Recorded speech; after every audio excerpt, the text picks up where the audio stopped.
नमस्कार दोस्तों, स्वागत करता हूं आप सभी को आपके अपने YouTube channel break free GK में। आज हम जानने वाले हैं बेसिक मैथ के इम्पोर्टेंट फैक्ट को, यानी कि गणित को एकदम हम जीरो लेवल से जानना शुरू करेंगे। अगर आपको मैथमेटिक्स नहीं आते हैं तो वीडियो में शुरू से अंत तक बने रहें। इसमें आपको बेसिक मैथ्स के कॉन्सेप्ट देखने को मिलेगा जो आगे चलकर आपके लिए एडवांस लेवल के प्रश्न सॉल्व करने में मददगार साबित होगी। तो चलो शुरू करते हैं।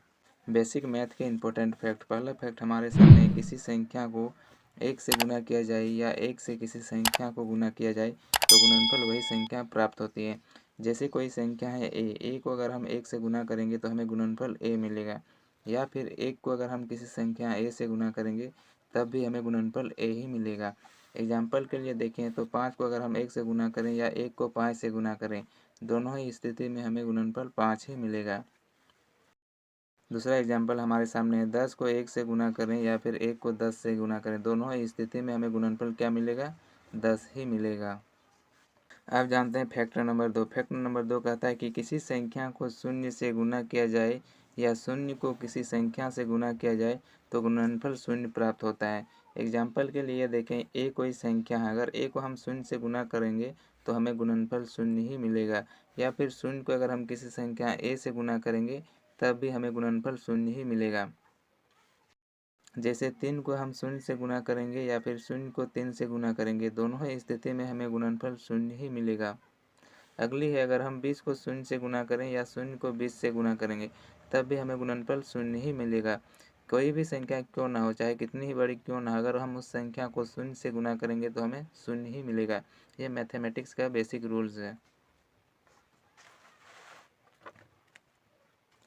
अब जानते हैं फैक्ट नंबर 3। फैक्ट नंबर 3 कहता है कि किसी संख्या से शून्य को भाग दिया जाए तो भागफल शून्य प्राप्त होता है। एग्जाम्पल के लिए देखें तो शून्य को अगर हम कोई संख्या ए से भाग देंगे तो हमें भागफल शून्य ही मिलेगा, और शून्य को कोई संख्या बी से अगर हम भाग देंगे तब भी हमें भागफल शून्य ही मिलेगा।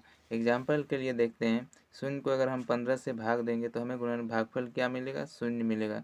या फिर शून्य को अगर हम 50 से भाग देंगे तो हमें भागफल क्या मिलेगा? शून्य मिलेगा। शून्य को अगर हम 100 से भाग देंगे तब भी हमें भागफल शून्य ही मिलेगा, चाहे वह संख्या कितनों ही बड़ी क्यों नहीं हो। अगर हम उस संख्या से शून्य को भाग देंगे तो हमें भागफल शून्य ही मिलेगा। अब जानते हैं फैक्ट नंबर 4। फैक्ट नंबर 4 कहता है कि किसी संख्या को शून्य से भाग दिया जाता है तो भागफल इन्फिनिटिव प्राप्त होता है, यानी कि अनंत प्राप्त होता है। एग्जाम्पल के लिए देखें तो कोई संख्या ए है, ए को अगर हम शून्य से भाग देंगे तो हमें क्या प्राप्त होगा? भागफल में इन्फिनिटिव, यानी कि अनंत, जो अपरिभाषित है। अगर जैसे कोई संख्या बी है, बी को अगर हम शून्य से भाग देंगे तो हमें क्या प्राप्त होगा? इन्फिनिटिव, अनंत, यानी कि यह भी अपरिभाषित है। अगर कोई संख्या लेते हैं 100, और 100 को अगर हम शून्य से भाग देंगे तो हमें क्या मिलेगा भागफल के रूप में? इन्फिनिटिव, अनंत, यानी कि यह जो संख्या है यह अपरिभाषित है। अब जानते हैं फैक्ट नंबर 5। फैक्ट नंबर 5 कहता है कि किसी संख्या को स्वयं से भाग देने पर भागफल 1 प्राप्त होता है। एग्जाम्पल के लिए देखें तो कोई संख्या ए है, अगर हम ए को ए से भाग देंगे तो हमें 1 प्राप्त होगा। जैसे 5 को हमें भाग देना है 5 से, यानी कि 5 जो है, अब 5 को ही हम 5 से भाग दे रहे हैं तो एक बार में कट जा रहा है, इसलिए भागफल हमें क्या मिलेगा? 1 मिलेगा। जैसे कोई संख्या है बी, अगर हम बी को बी से भाग देंगे तो हमें भागफल क्या मिलेगा? 1 मिलेगा। यहाँ पे देखिए 50 है और 50 को हम भाग दे रहे हैं 50 से, तो दोनों आपस में एक बार में कट जाएगी, इसलिए भागफल क्या होगा? हमारा 1 होगा।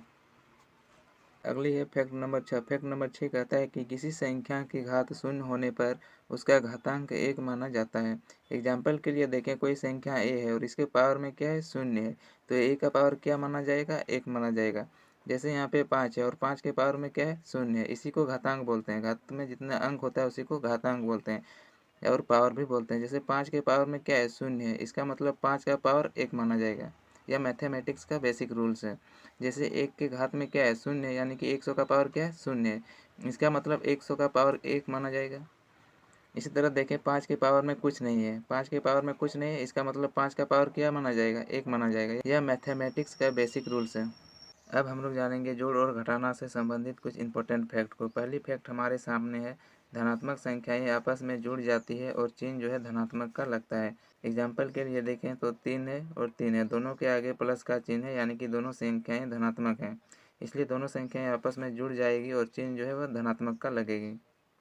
अब इसमें देखें +5 और +7 दोनों के आगे जो है प्लस का चिन्ह है, यानी कि दोनों संख्याएं धनात्मक है, इसलिए दोनों संख्याएं जुड़ जाएगी और दो इसके आगे जो है वह प्लस का चिन्ह लगेगी। यहाँ पे मैं एक नोट लिखा हुआ हूँ, जो संख्याओं के आगे चिन्ह न होने पर प्लस माना जाता है। एग्जाम्पल के लिए यहाँ पे देखें तो 2 के आगे प्लस का चिन्ह है, यानी कि 2 जो है धनात्मक है, जबकि 5 के आगे भी प्लस का चिन्ह है, अर्थात 5 जो है धनात्मक में है। जबकि एक संख्या हम लिखते हैं 3, अब 3 के आगे तो कोई चिन्ह नहीं है, अर्थात 3 को क्या माना जाएगा, धनात्मक माना जाएगा, यानी कि 3 जो है वह धनात्मक में होगा। किसी भी संख्या के आगे कोई चिन्ह न होने पर उसको धनात्मक मान लिया जाता है। यह मैथमेटिक्स का बेसिक रूल्स है। अब जानते हैं जोड़ और घटाना से संबंधित फैक्ट नंबर 2। इसमें धनात्मक और ऋणात्मक संख्याएं आपस में घट जाती है और चिन्ह जो है वो बड़ी संख्या का लगता है। एग्जाम्पल के लिए देखें, यहाँ पे 3 है और 9 है, 3 के आगे प्लस का चिन्ह है और 9 के आगे माइनस का चिन्ह है, यानी कि 3 जो है वह धनात्मक में है और 9 जो है वह ऋणात्मक में है। तो इस संख्या यानी कि धनात्मक और ऋणात्मक संख्याएं आपस में घट जाती है, यानी कि बड़ी संख्या क्या है, 9 है और छोटी संख्या क्या है, 3 है। तो 9 में से 3 माइनस कर देंगे तो क्या बचेगा, 6 बचेगा। अब चिन्ह कौन सा लगेगा, तो जो चिन्ह बड़ी संख्या का होगा वही चिन्ह लगेगा, यानी कि बड़ी संख्या का चिन्ह क्या है, माइनस में है, इसलिए -6। अगली अगर हम देखें तो 13 - 17, 13 के आगे कोई भी चिन्ह नहीं है, इसका मतलब 13 जो है वह धनात्मक में है, जबकि 17 के आगे माइनस का चिन्ह है, यानी कि 17 जो है वह ऋणात्मक में है। इसलिए बड़ी संख्या में से छोटी संख्या घट जाएगी और जो बड़ी संख्या का चिन्ह है वही चिन्ह आंसर में लगेगी, यानी कि 17 में से 13 माइनस करेंगे तो कितना बचेगा, 4 बचेगा। अब 4 के आगे कौन सा चिन्ह लगेगा, माइनस का चिन्ह लगेगा, क्योंकि बड़ी संख्या के आगे माइनस का चिन्ह है, तो -4। अगली एग्जाम्पल देखें तो 9 है और 3 है, 9 जो है ऋणात्मक में है, 3 जो है वह छोटी है, यानी कि यह धनात्मक में है। तो बड़ी संख्या में छोटी संख्या घट जाएगी, 9 में से 3 माइनस करेंगे तो क्या बचेगा, 6 बचेगा। अब चिन्ह कौन सा लगेगा, तो बड़ी संख्या क्या है, 9, 9 के आगे क्या है, कौन सा चिन्ह है, माइनस का चिन्ह है, इसलिए हमें जो अंतर मिला उसके आगे माइनस का चिन्ह मिलेगा, यानी कि -6। अगली एग्जाम्पल है 17 और 13। 17 जो है धनात्मक में है, जो धनात्मक का चिन्ह जो है छुपा हुआ है, और 13 जो है ऋणात्मक में है, क्योंकि 13 के आगे माइनस का चिन्ह है। तो बड़ी संख्या में छोटी संख्या माइनस हो जाएगी, यानी कि 17 में से 13 माइनस हो जाएगी। 17 में से 13 माइनस करने के बाद क्या बचेगा, 4 बचेगा। अब बड़ी संख्या के आगे क्या चिन्ह है, प्लस का चिन्ह है जो छुपा हुआ है, इसलिए आंसर में भी प्लस का चिन्ह रहेगा, यानी कि +4 इसका आंसर होगा। अब हमारे सामने है फैक्ट नंबर 3। फैक्ट नंबर 3 कहता है कि ऋणात्मक संख्याएं आपस में जुड़ जाती है और चिन्ह जो है वह ऋणात्मक का लगता है। एग्जाम्पल के लिए देखें तो 5 है और 7 है, दोनों के आगे ऋणात्मक का चिन्ह है, तो दोनों संख्याएं आपस में जुड़ जाएगी और जुड़ने के बाद जो चिन्ह लगेगा वह ऋणात्मक का लगेगा, क्योंकि दोनों संख्याओं के आगे ऋणात्मक का चिन्ह है। तो 7 और 5 कितना हो रहा है, 12 हो रहा है, और चूंकि दोनों संख्याओं के आगे ऋणात्मक का चिन्ह है इसलिए 12 के आगे ऋणात्मक का चिन्ह लगेगा।